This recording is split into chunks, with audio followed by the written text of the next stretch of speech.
Aujourd'hui, au moment où je vous parle, encore beaucoup de Stanois, et y compris les plus vulnérables, les plus touchés par la crise sanitaire, n'ont pas accès à la vaccination.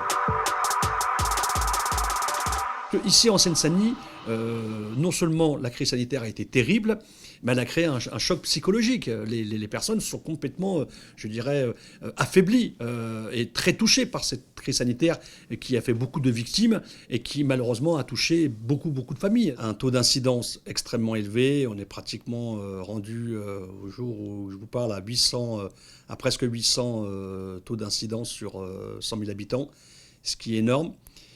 Un taux malheureusement de vaccinés qui est encore, à mon sens, faible, voire même très faible. Depuis le 3 mars, depuis qu'on a la possibilité d'inscrire des habitants sur différents centres de vaccination, on est vraiment dans une situation de bricolage, je le dis très clairement.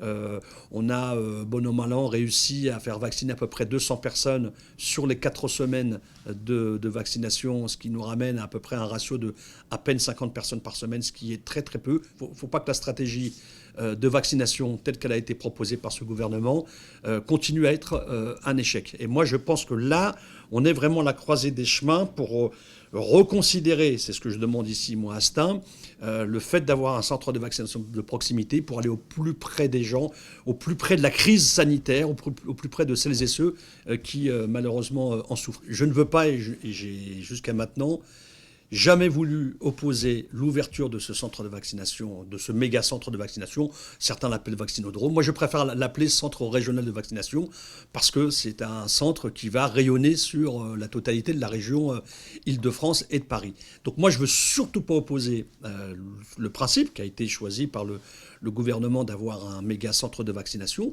et par la nécessité d'avoir des centres de vaccination de proximité. On peut, dans une cohérence globale et en bonne intelligence, et à la fois d'avoir ce centre, ce méga-centre, qui va répondre à des publics bien ciblés, etc., qui auront la possibilité, sans aucune difficulté, de se déplacer jusqu'au Stade de France, et d'avoir une réponse adaptée, une réponse fine au plus près des gens, c'est-à-dire un centre de vaccination de proximité. Les deux, pour moi, peuvent avoir, je dirais, un rôle très complémentaire. La question maintenant, c'est de savoir les vaccins, comment les vaccins vont être acheminés. Et de ce point de vue-là, il ne faudra pas que ce centre, ce méga centre de vaccination capte une bonne partie de l'écoulement des vaccins au détriment des centres de vaccination de proximité. Je pense qu'il faut mener ce travail de manière très cohérente et de manière très intelligente, à savoir qu'il faut acheminer évidemment des vaccins au centre de vaccination régional, mais ça doit être sur le contingent des vaccins à l'échelle régionale et privilégier des vaccins en quantité suffisante dans les petits centres. Alors, j'ai lu, comme beaucoup, là, tout récemment dans la presse, que certains centres de vaccination ont vu leur nombre de vaccins diminuer en peu de temps. Alors, il se trouve que c'est arrivé au même moment que l'ouverture du centre au Stade de France, qui a ouvert d'ailleurs pas plus tard que mardi dernier.